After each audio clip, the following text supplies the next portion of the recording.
আসসালামু আলাইকুম বন্ধুরা। 29 ফেব্রুয়ারি 2024, ঘড়িতে তখন রাত 9টা বেজে 51 মিনিট।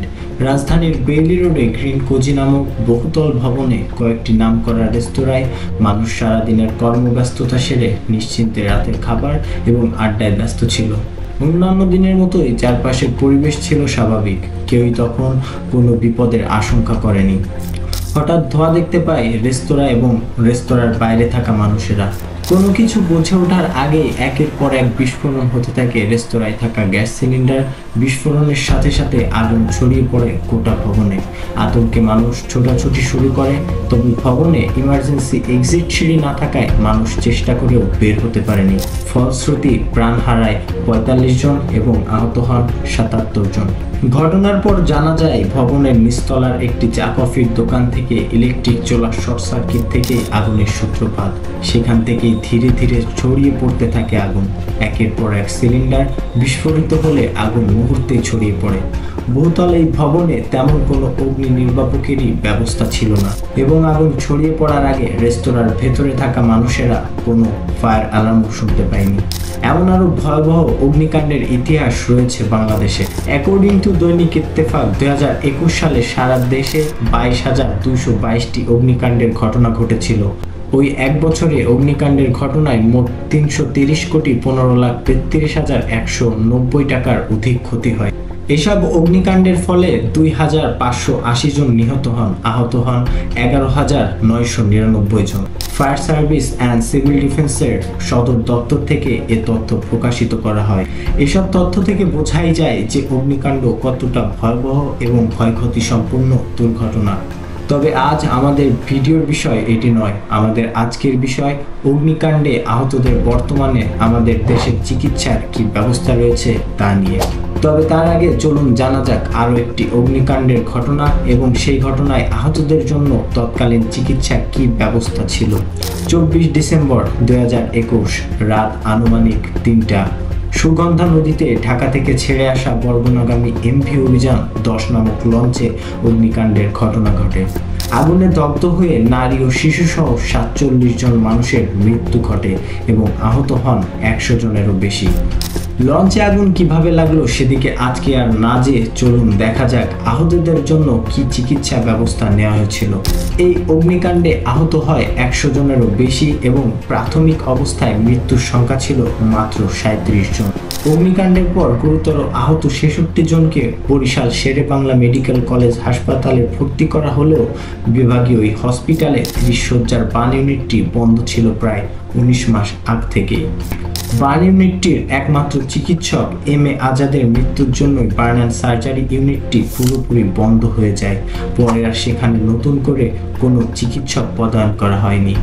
অগ্নিদগ্ধ রোগীদের মধ্যে কয়েকজনকে আশঙ্কাজনক অবস্থায় প্রায় 250 কিলোমিটার দূরে ঢাকায় শেখ হাসিনা জাতীয় বার্ন ও প্লাস্টিক সার্জারি ইনস্টিটিউটে পাঠাতে হয় এবং বাকিদেরকে বরিশাল মেডিকেল কলেজ হাসপাতালের বার্ন ইউনিট না থাকায় হাসপাতালের সার্জারি ইউনিটে রেখে সাধারণ চিকিৎসার মধ্যে রাখা হয়। পরের দিন ঢাকা থেকে 5 সদস্যের বার্ন অ্যান্ড সার্জারি স্পেশালিস্ট যায় অ্যাকচুয়াল ট্রিটমেন্টের জন্য। প্রাথমিক অবস্থায় যেখানে মৃত্যুর সংখ্যা ছিল 37 জন, সেখানে তা বেড়ে গিয়ে দাঁড়ায় 47 জনে, অর্থাৎ চিকিৎসাধীন অবস্থায় মারা যায় আরও 10 জন। বিশেষজ্ঞদের মতে যদি তাৎক্ষণিক অ্যাকচুয়াল চিকিৎসা দেওয়া সম্ভব হতো তাহলে আরও 3 থেকে 4 জনকে বাঁচানোর সম্ভাবনা ছিল। এই ঘটনার পর বরিশাল শেরে বাংলা মেডিকেল কলেজ হাসপাতালের বার্ন ইউনিটটি 20 মাস পর চালু করা হলেও তা এখনো পুরোপুরিভাবে কার্যকর করা হয়নি। বার্ন ইউনিটের এই কমতি শুধুমাত্র বরিশাল শেরে বাংলা মেডিকেল কলেজ হাসপাতালেই নয়, 64 জেলার এই দেশে কেবল 16টি হাসপাতালেই বার্ন ইউনিট রয়েছে। এই পরিস্থিতিতে অগ্নিকাণ্ডের ঘটনায় কেউ গুরুতর আহত হলে তাকে চিকিৎসা নিতে যেতে হয় ঢাকা মেডিকেল অথবা জাতীয় বার্ন অ্যান্ড প্লাস্টিক সার্জারি ইনস্টিটিউটে। যদিও 2021 সালে 7 ডিসেম্বর ঢাকার বাইরে 5টি মেডিকেল কলেজ হাসপাতালে 100 শয্যার পূর্ণাঙ্গ বার্ন ইউনিট নির্মাণের জন্য একনেকের সভায় অনুমোদন দেওয়া হয়। প্রকল্প বাস্তবায়নের জন্য 2017 সালে 7 October Saudi fund for development থেকে $30 মিলিয়ন সমপরিমাণ ঋণ চুক্তি স্বাক্ষরিত করা হয়। এই অনুমোদন বাস্তবায়ন হলে অগ্নিদগ্ধ ব্যক্তিদের অনেক ভোগান্তি কমে আসতো এবং অনেক মূল্যবান প্রাণ বেঁচে যেত সময় মতো চিকিৎসা পেয়ে। কিন্তু 2.5 বছর পেরিয়ে গেলেও দৃশ্যমান হয়নি একটি মেডিকেল কলেজেরও বার্ন ইউনিট। অ্যাকর্ডিং টু দৈনিক ইত্তেফাক, 2 বছরেও শুরু হয়নি রংপুর মেডিকেল কলেজ হাসপাতালের 100 শয্যার পূর্ণাঙ্গ বার্ন ইউনিটের নির্মাণ কাজ। 2023 সালের 18 নভেম্বর দৈনিক ইত্তেফাক এই নিউজটি প্রকাশিত করে। অন্যদিকে চট্টগ্রাম মেডিকেল কলেজের পূর্ণাঙ্গ বার্ন ইউনিটের প্রকল্প গ্রহণের 2 বছরে কাজ শুরু না হলেও দ্বিতীয়বার 2রা নভেম্বর 2023-এ নির্মাণ কাজ শুরুর আশা দেখায় চীনের 6 সদস্যের পরিদর্শক দল। সি ভয়েস 24-এর তথ্য অনুযায়ী দ্বিতীয়বারে চট্টগ্রাম মেডিকেল কলেজের বার্ন ইউনিট নির্মাণের কাজ 2024 সালের জানুয়ারি মাসের প্রথম দিক থেকে শুরু হবার কথা থাকলেও প্রথম আলোয় প্রকাশিত 8 মে 2024-এর নিউজ অনুযায়ী প্রকল্পে জনবল অনুমোদনের এবং স্থাপনের কাজই এখনো শুরু করেনি স্বাস্থ্য অধিদপ্তর। অথচ চট্টগ্রাম মেডিকেল কলেজের বার্ন ইউনিটের নির্মাণ কাজ শেষ হলেই সিলেট, বরিশাল, রাজশাহী ও ফরিদপুর এ 4 মেডিকেল কলেজ হাসপাতালের বার্ন ইউনিট স্থাপনের কাজ শুরু হবার কথা ছিল। আর এই বার্ন ইউনিট প্রকল্পের কাজ 2025 সালের জুনের মধ্যে সম্পূর্ণ করার কথা। এই প্রকল্পের জন্য ঋণের গ্রেস পিরিয়ড ছিল 5 বছরের, অথচ সেই মেয়াদ শেষ হয়ে যায় 2022 সালের 31 ডিসেম্বর।